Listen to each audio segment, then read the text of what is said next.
जटिया मेरा नाम है।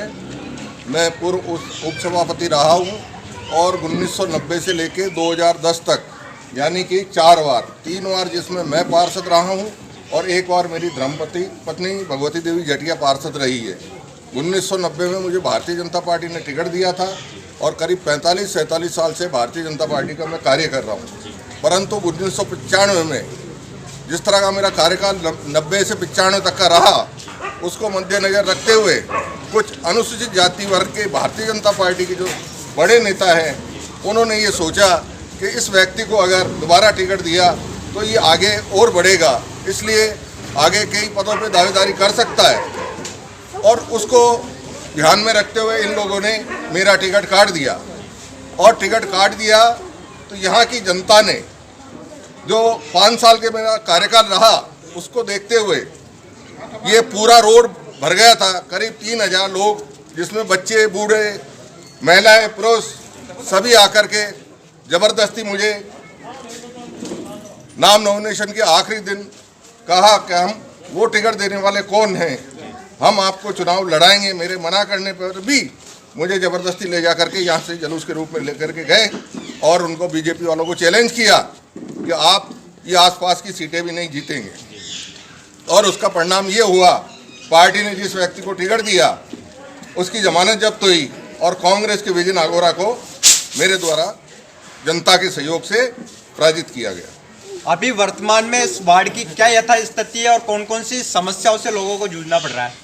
इस वार्ड की स्थिति ये है कि 4 बार में हमने जो कार्य कराए इस क्षेत्र में, जैसे कि चेक डैम है, 2 सामुदायिक भवन बनवाए, प्रत्येक गली जो 50 साल में कभी सपनों में भी नहीं सोची होगी वो हमने बनवाई, पाइपलाइन डलवाई, अम्बेडकर भवन के लिए निःशुल्क जमीन उपलब्ध कराई, विधवा पेंशन चालू कराई, बीपीएल कार्ड करीब 800 हमने बनवाए, 800 से 1000 के बीच में, जिसका लाभ यहाँ के लोगों को आज मिल रहा है। वह कच्ची बस्ती होने के कारण करीब 500-600 मैंने पट्टे दिलाए। आज उनको पट्टे मिलने से उनका मालिकाना हक हो गया। मालिकाना हक होने से उनको लोन मिल जाता है, लोन लेकर के वो अपना मकान बना लेते हैं। और आज स्थिति ये 10 साल के अंदर, मैंने आगे चुनाव 2010 में इसलिए नहीं लड़ा कि मैंने मेयर का टिकट मांगा था, क्योंकि डायरेक्ट चुनाव था मेयर का और अनुसूचित जाति के लिए रिजर्व थी और मैंने टिकट मांगा था। मेरा टिकट फाइनल होते होते कट गया। इस क्षेत्र के अंदर, विधानसभा क्षेत्र के अंदर, अनुसूचित जाति के लिए विधानसभा क्षेत्र आरक्षित है और इस विधानसभा क्षेत्र में 2 जातियाँ अनुसूचित जाति की सबसे बड़ी जाति है। जैसे कि पहले नंबर पे कोली समाज, तो कोली समाज को प्रतिनिधित्व दे रखा था, फिर भी दूसरा आया हमारा रेगर जटिया समाज। रेगर जटिया समाज दोनों विधानसभा क्षेत्र में आज की तारीख में कम से कम 35 से 40 हज़ार मतदाता हैं। फिर भी उस समय मुझे टिकट नहीं दे करके प्रेसिल जी हाड़ा को टिकट दिया, जबकि ऑलरेडी अनिता जी कोली समाज का प्रतिनिधित्व कर रही थी। परंतु हमारे समाज को, जटिया रेगर समाज को इग्नोर करके टिकट दिया उनको, हाड़ा जी को, जिसको उनको हार का सामना करना पड़ा और कमल जी बोकुलिया जीत कर आए। इस तरह 10 साल तक ये वार्ड जो रहा, इसमें दूसरे पार्षद रहे और मैंने 2010 में इसलिए पार्षद का टिकट नहीं मांगा कि जबकि मैं मेयर का टिकट मांग रहा हूँ तो मैं पार्षद के लिए अब क्या आवेदन करूँ, दूसरे कार्यकर्ताओं को आगे बढ़ने दे। मैं दूसरे कार्यकर्ताओं को टिकट दिया और मेरे जो कामों के आधार पर भारतीय जनता पार्टी जीती और 5 साल वो पार्षद रही। उसके बाद पिछले 5 साल जब चुनाव हुए, यहाँ भारतीय जनता पार्टी पराजित हुई और आज जो है कांग्रेस का पार्षद या पार्षद पूर्व पार्षद है, उससे भी जनता दुखी है। विकास के काम हुए नहीं है, सड़कें टूटी पड़ी है, पानी की समस्या है, आवारा जानवरों की समस्या है, बीपीएल कार्ड तो फिलहाल गवर्नमेंट ने बंद कर रखे हैं, विधवा पेंशन, कई प्रकार की परेशानियां हैं।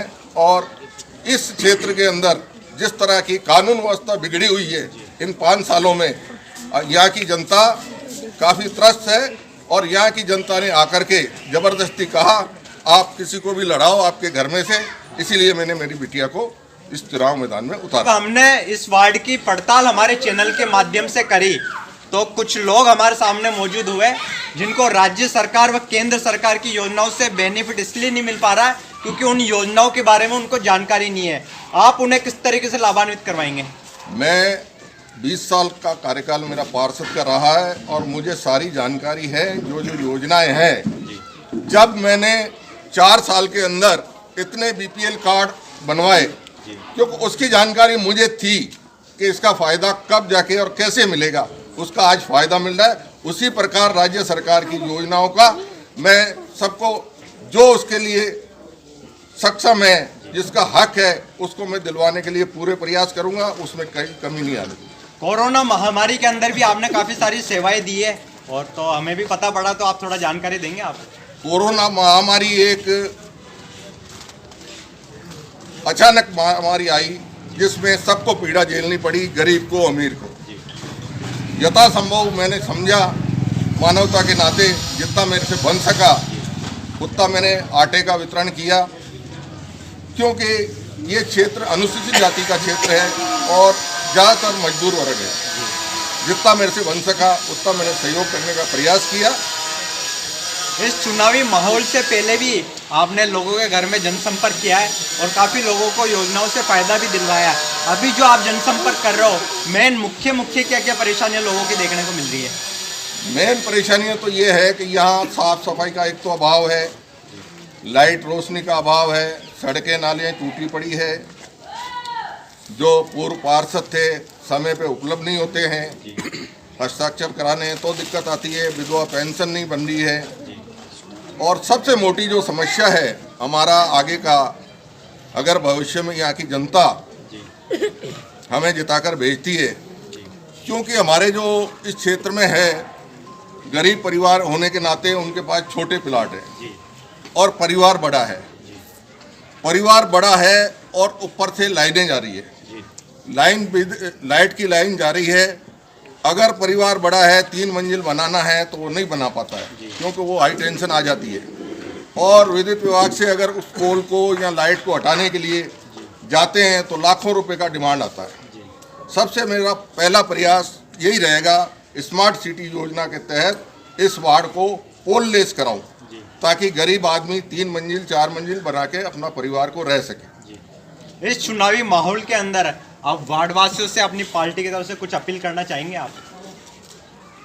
मेरी पार्टी ने मुझे तो टिकट ही नहीं दिया। मेरी पार्टी तो मेरी जनता है जी। निर्दलीय प्रत्याशी के रूप में जो आप 45-47 साल इस क्षेत्र में मैंने काम किया है, पूरा जीवन दिया है, और 10-12 साल पहले मैंने एक पैर भी तुड़वाया है इस पार्टी के लिए। पार्टी ने मुझे क्या दिया? इस क्षेत्र में बीजेपी को जानता कौन था? ये तो पूरी कांग्रेस की थी, इसको बीजेपी का मैंने बनाया, और आज बीजेपी ने मुझे जो टिकट के लायक नहीं समझा। इसलिए यहाँ की जनता ने कहा कि आपको चुनाव लड़ना, और मेरी पार्टी मेरी आम जनता है यहाँ की वार्ड। कुछ अपील करना चाहेंगे जनता से आप? जनता से ये अपील करना चाहूँगा, आपने हमारा 20 साल का कार्यकाल देखा है और दो बार का 10 साल के दूसरे पार्षदों का कार्यकाल देखा है। आप तुलना करें, इस वार्ड के अंदर वर्तमान में 5 उम्मीदवार खड़े हैं। कांग्रेस और बीजेपी ने ऐसे को प्रत्याशी बनाया है जो बोल नहीं सकता। अगर पुलिस प्रशासन का काम पड़ गया तो वो कैसे उसको सामना करेगा? बाकी रात 3 जो हैं निर्दलीय उम्मीदवार, तीनों निर्दलीय उम्मीदवारों के लिए मेरा तो ये निवेदन है कि आप तुलना करें तो कौन श्रेष्ठ रहेगा और कौन गलत रहेगा। कोरोना एक वैश्विक महामारी जो पूरे संसार पे अपना दबदबा कायम किए हुए है। सरकार इस महामारी को कम करने के लिए निरंतर प्रयासरत है। आप इससे बचाव के लिए क्षेत्रवासियों को कुछ संदेश देना चाहेंगे? कोरोना महामारी के लिए मेरा क्षेत्र के नागरिकों से जो गाइडलाइन केंद्र सरकार और राजस्थान सरकार की है उसकी पालना करें, क्योंकि अपन सब इस वार्ड के निवासी जो है गरीब लोग हैं, और अगर किसी की बीमारी हो गई, आपदा आ गई, क्योंकि अपन मजदूरी करते हैं, 90% लोग हम जो है मजदूरी करते हैं, मजदूरी करके शाम को उससे रोटी का गुजारा करते हैं। लापरवाही होगी तो परिवार में बहुत ज़्यादा परेशानी हो जाएगी। इसलिए मेरा वार्ड के लोगों से निवेदन है कि कोरोना की पालना जिस राज्य सरकार और केंद्र सरकार की गाइडलाइन है उसके अनुसार करें। आपका नाम? ओम प्रकाश जटिया, पूर्व सभापति नगर परिषद।